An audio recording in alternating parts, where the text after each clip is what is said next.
Movie start होती है तो हम देखते हैं कि एक औरत के घर एक बहुत ही प्यारा बेबी पैदा होता है। वो उसका नाम हरक्यूलिस रखती है। उस वक्त के लोग एक राजा को पूजा करते थे जिसे वो अपना गॉड भी कहते थे और उसका नाम था ज़्यूस। और ये बेबी हमें ज़्यूस का ही दिखाया गया है। दूसरी तरफ हम ये देखते हैं कि ज़्यूस की वाइफ यानी रानी को जब पता चलता है कि ये बच्चा ज़्यूस का है और वो भी किसी इंसान से, अब यहाँ हरक्यूलिस कुछ बड़ा हो चुका था लेकिन वो उसे मारना चाहती थी और इसीलिए वो दो सांपों को उसे मारने के लिए भेज दिया। लेकिन क्योंकि हरक्यूलिस ज़्यूस का बेटा था तो वो उसी की तरह पावरफुल था, तो वो उन दोनों सांपों को अपने पास आने से पहले ही मार गिराता है। अब हम देखते हैं कि हरक्यूलिस काफी बड़ा हो चुका है। वहाँ के राजा उसे कुछ टास्क देती है। हरक्यूलिस इन टास्क से डरने वाला तो ना था, तो वो एक एक करके इनका मुकाबला करने लगता है और टास्क पूरे करने लगता है। सबसे पहले तो एक अजीब सी क्रिएचर से लड़ता है और जीत जाता है। उसके बाद भी कई जानवरों से लड़ता है और उन्हें हरा देता है। लेकिन एक दिन उसके सामने एक बहुत ही स्ट्रॉन्ग शेर आ जाता है। उस पर कोई तीर भी असर नहीं कर रहा था, लेकिन हरक्यूलिस ने अपनी ताकत से उसे भी मार डाला। फिर हमें एक जगह दिखाई जाती है जहाँ पर कुछ लोगों ने एक लड़के को बुरी तरह से बांधा हुआ था। वो इनफैक्ट हरक्यूलिस का भांजा था। कि तभी हरक्यूलिस वहाँ पर आ जाता है और उन सब लोगों को मारकर अपने भांजे को बचा लेता है। फिर हम देखते हैं कि हरक्यूलिस एक जगह पर बैठा होता है तो दूसरे मुल्क के राजा की बेटी आती है और कहती है कि हमें तुम्हारी जरूरत है। वो कहती है कि हमारे खास लोगों ने ही हमारे साथ चीट किया है और हर तरफ लड़ाइयाँ हो रही हैं जिसकी वजह से लोग मारे जा रहे हैं। वहाँ हरक्यूलिस के साथ एक आदमी बैठा होता है तो वो कहता है कि बीवी हमारे पास वक्त नहीं, हाँ अगर तुम ज्यादा पैसे ऑफर करो तो हम जरूर आ सकते हैं। तो वो शहजादी उनसे कहती है कि जंग में लड़ना तो फख्र की बात होती है। तो हरक्यूलिस उसे कहता है कि हमें हथियार बनाने के लिए पैसे भी तो चाहिए। तो वो शहजादी कहती है कि मेरे पापा यानी राजा बहुत अमीर है तो वो तुम्हें बहुत सारा सोना दे सकते हैं। तो हरक्यूलिस मान जाता है और उसके साथ उसके मुल्क आ जाता है। वहाँ पर एक बहुत बड़ा स्टैचू लगा होता है जो कि ज़्यूस की वाइफ का था। तो शहजादी हरक्यूलिस को बताती है कि ये 5 साल में बना। यहाँ पर कोई भी नहीं यकीन कर रहा था कि यह वाकई ज़्यूस का बेटा है, लेकिन उस शहजादी के बेटे के लिए हरक्यूलिस तो कोई हीरो जैसा था। राजा उसे बताता है कि मेरे खास बंदे ने हमसे बगावत यानी चीट किया है और उसके बाद से पूरे मुल्क में लड़ाइयाँ चल रही हैं, इसलिए हमें तुम्हारी मदद की जरूरत है ताकि हम सब कुछ दोबारा ठीक कर सकें। वो उसे ये भी बताता है कि वो एक नॉर्मल इंसान नहीं है बल्कि वो एक जादूगर है और उसे गॉड के अलावा कोई नहीं मार सकता। वो उसे ये भी बताता है कि उसके सोल्जर की टीम में एक ऐसी क्रिएचर है जो आधा घोड़ा और आधा इंसान है। अब हरक्यूलिस की टीम में जो लड़की आई थी वो पूछती है कि ये क्रिएचर्स कहाँ पर होते हैं। तो राजा का एक आदमी बताता है कि हमने इन्हें ना तो देखा और ना तो ये जानते हैं कि ये कहाँ रहते हैं, हमने तो बस इनके बारे में सुना है। अब हम देखते हैं कि हरक्यूलिस और उसके कुछ साथी यहाँ के किसानों को फाइट सिखा रहे होते हैं क्योंकि इनके पास कोई भी आर्मी फोर्स नहीं थी। हरक्यूलिस उनसे कहता है कि तुम सब एक दीवार की शक्ल में खड़े हो जाओ और जैसे ही वो इस तरह खड़े होते हैं तो हरक्यूलिस का एक आदमी उनकी तरफ भागता हुआ जाता है और वो उनकी बनाई गई शील्ड यानी दीवार को तोड़ता हुआ अंदर भाग जाता है। हरक्यूलिस उन सबसे कहता है कि इतनी कमजोर दीवार, अगर इसी तरह रहा तो तुम लोग हार जाओगे। अब यहाँ हरक्यूलिस इन सब फार्मर्स को ट्रेन कर रहा होता है कि हमें पता चलता है कि कुछ लोग इनके मुल्क पर अटैक करने आ रहे हैं। जब ये बात हरक्यूलिस को पता चलती है तो वो जंग करने से मना करता है क्योंकि वो कहता है कि जंग के बाद हमारे पास कुछ भी नहीं रहेगा। लेकिन वहाँ का राजा कहता है कि हम जितनी जल्दी इन लोगों को खत्म करेंगे उतनी जल्दी ही हमारे मुल्क में सुकून हो जाएगा। अब रात में हम देखते हैं कि शहजादी का वही बेटा जो हरक्यूलिस को अपना हीरो मानता था वो उससे मिलने के लिए आता है। वो उससे कहता है कि मुझे आप बहुत अच्छे लगते हैं और मैं भी बड़ा होकर आपकी तरह ही बनूंगा। यहाँ हम देखते हैं कि हरक्यूलिस किसी जानवर के दांत का लोकेट अपने गले से उतार कर उस बच्चे के गले में डाल देता है। वो उसे बताता है कि ये मैं अपने बेटे को देना चाहता था लेकिन अब तुम्हें दे रहा हूँ। अब सब लोग उस तरफ जा रहे थे जहाँ पर इन लोगों ने दुश्मन राजा का मुकाबला करना था। रास्ते में ये लोग देखते हैं कि एक जगह पर कटे हुए सर लटके हैं। तो राजा उन्हें बताता है कि वो यहाँ पर हमसे पहले पहुँच चुका था और हमें डराने के लिए उसने यहाँ के लोगों को मार दिया। हरक्यूलिस कहता है कि हम यहाँ से पैदल जाएंगे और सब चलने लगते हैं। लेकिन हरक्यूलिस नोट करता है कि ये डेड बॉडीज आज की नहीं बल्कि कई दिन पुरानी है और ये उनके लिए एक साजिश थी उनका ध्यान इधर उधर करने के लिए। और तभी हम देखते हैं इनके चारों तरफ एक कबीले के कुछ लोग आ जाते हैं। हरक्यूलिस काफी हैरान होता है कि हम तो इनकी मदद कर रहे हैं और ये उल्टा हमें ही घेरे हुए हैं। फिर हमें पता चलता है कि दुश्मन राजा एक जादूगर था और वही इन लोगों के दिमाग को भी कंट्रोल किया करता था। यहाँ पर ये कबीले वाले हरक्यूलिस और उसकी टीम यानी साथियों पर हमला कर देते हैं। इन सब में बहुत लड़ाई होती है और हरक्यूलिस बहुत अच्छी तरह से इनका मुकाबला करता है और सबको मार गिराता है। अब यहाँ का राजा काफी परेशान हो जाता है क्योंकि उसके सिपाही मारे गए थे। हरक्यूलिस उसे कहता है कि मैंने तो आपसे पहले ही कहा था कि अभी ये सब ठीक नहीं है, मुझे अभी भी उनको कुछ सिखाना था। तो राजा उसकी बात मान लेता है, लेकिन हम देखते हैं कि हरक्यूलिस अब बहुत परेशान रहने लगा था और रातों को भी जागता था। वो ख्वाब देखता है कि उसकी फैमिली मर चुकी है और उसे अपने ख्वाब में 3 मुंह वाला क्रिएचर भी दिखाया जाता है। हरक्यूलिस के आदमियों में से एक आदमी उससे कहता है कि यहाँ आने से पहले मैंने ऐसी क्रिएचर से बात की जो कि गोड की बात सुनकर इंसानों तक पहुँचाती हैं और फ्यूचर के बारे में भी बताती हैं, और उन्होंने तुम्हारे बारे में ये कहा कि तुम्हें अपना इनकम्प्लीट काम पूरा करना होगा। लेकिन हरक्यूलिस बहुत परेशान था तो इस बात पर इतना ध्यान नहीं देता। हरक्यूलिस की एक बीवी और 3 बच्चे थे और उसके बच्चों को मार दिया गया था, जिसका कसूरवार भी उसे ठहराया गया और इसी वजह से उसे अपने मुल्क से भी निकाल दिया गया था। खैर, ये सब लोग दुश्मन राजा की तरफ पहुंच जाते हैं। देखने से तो ये लग रहा था कि जिन फार्मर्स को हरक्यूलिस ने थोड़ी बहुत लड़ाई सिखाई थी वो ठीक से लड़ नहीं सकेंगे और हार जाएंगे,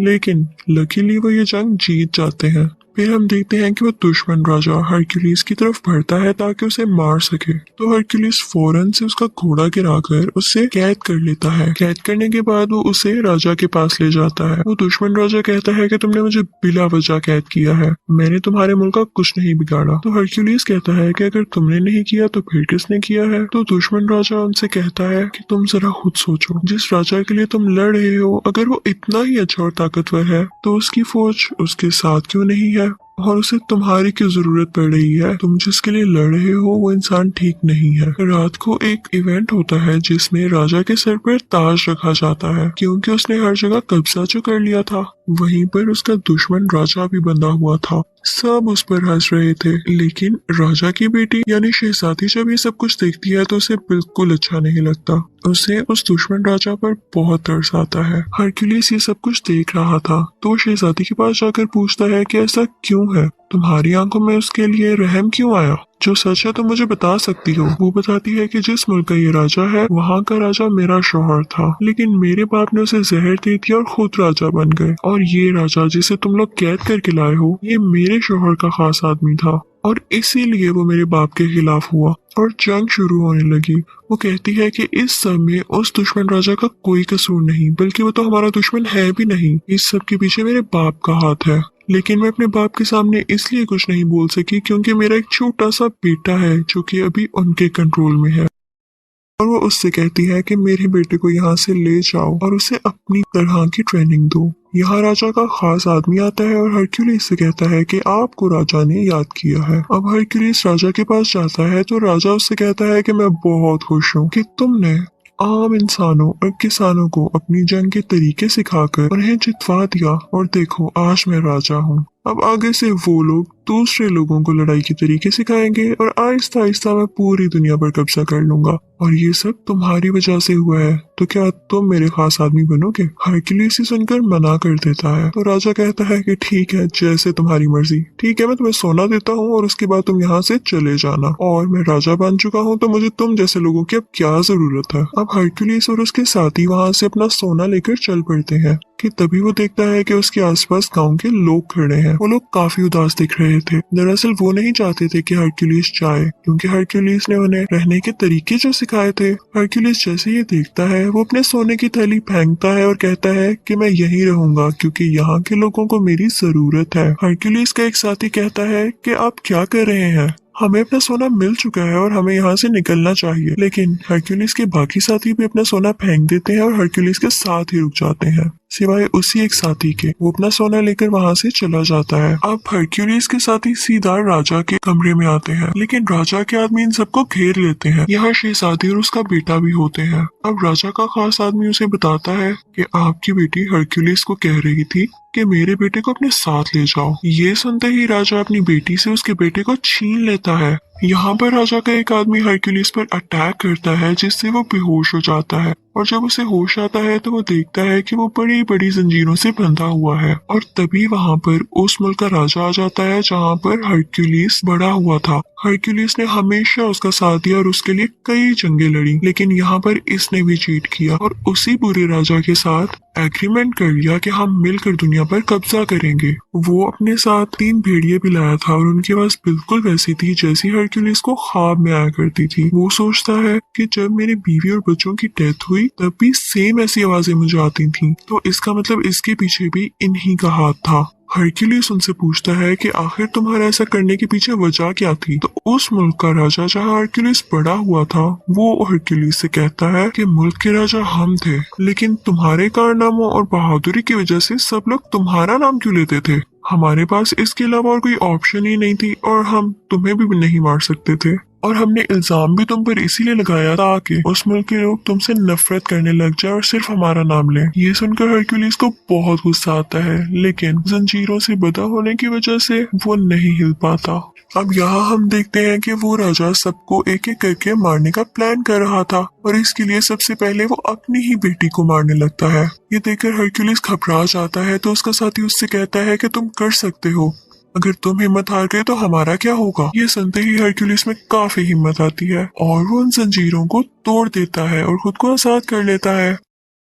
वो फौरन भागकर उस शहजादी के पास जाता है और उसे बचा लेता है। अब वो 3 भेड़िए हरक्यूलिस की तरफ आते हैं और उस पर अटैक कर देते हैं, लेकिन हैरानी की बात यह है कि वो उन तीनों को मार देता है। वो अपने साथियों को और उस बेचारे राजा को, जिसको ये लोग दुश्मन समझ रहे थे, आजाद कर देता है। अब वो दोनों बुरे राजा यहाँ से भाग गए थे, लेकिन हरक्यूलिस किसी तरह से उस राजा को पकड़ लेता है जिसके मुल्क में वो बड़ा हुआ। वो उसे उसी के खंजर से मार देता है, बिल्कुल उसी तरह जैसे उसने इसकी फैमिली को मारा था। इसके बाद वो अपने साथियों को लेकर महल चला जाता है। वो देखता है कि राजा बहुत ज्यादा फौज के साथ खड़ा है और एक आदमी ने शहजादी के बेटे के गले पर खंजर रखा हुआ है। राजा हुक्म देता है कि इस बच्चे को मार दिया जाए, लेकिन तभी वो आदमी वहाँ पर आता है जो हरक्यूलिस का साथी था और सोना लेकर वहाँ से चला गया था। वो फौरन से तीर से उस आदमी को मार देता है जो कि उस बच्चे को मारने वाला था। वो सब उस छोटे बच्चे को बचा लेते हैं, लेकिन अब उस दुश्मन राजा की पूरी फौज इन पर अटैक करने लगती है। हरक्यूलिस भी बराबर इनका मुकाबला करता है। इसी दौरान हरक्यूलिस के एक साथी की डेथ हो जाती है क्योंकि वो बहुत जख्मी हो चुका था। अब उस राजा की बाकी फौज भी इनकी तरफ बढ़ रही थी, लेकिन हम देखते हैं कि हरक्यूलिस के आदमियों ने बिल्कुल वैसी ही दीवार यानी शील्ड बनाई हुई थी जिसको तोड़ना नामुमकिन था। हरक्यूलिस वहाँ पर देखता है कि ज़ियस की वाइफ की वहाँ पर बहुत बड़ी स्टैचू है। जैसे ही उस राजा के सोल्जर्स ऊपर आ रहे होते हैं तो हरक्यूलिस उस स्टैचू को नीचे की तरफ गिरा देता है। वहाँ से सब सोल्जर्स वापस आना शुरू कर देते हैं। जब राजा ये सब देखता है तो अपने सोल्जर्स पर गुस्सा होता है कि जाओ हरक्यूलिस को मारो, लेकिन तभी स्टैचू उस पर आकर गिरता है और वो राजा मारा जाता है। और राजा के सब सोल्जर्स और बाकी सब लोग भी हरक्यूलिस की ये बहादुरी देखकर उसके सामने झुक जाते हैं। लोग अभी भी नहीं जानते थे कि ये वाकई सी उसका बेटा है भी या नहीं, लेकिन ये जरूरी नहीं था क्योंकि वो इतना ज्यादा बहादुर और ताकतवर था कि इस चीज ने उसे आम लोगों से ऊपर कर दिया था। वो लोगों का ख्याल भी रखा करता था, इसीलिए सब लोग हरक्यूलिस की तारीफ करने लगे थे और यहीं पर कहानी की एंडिंग हो जाती है। Thank you for watching.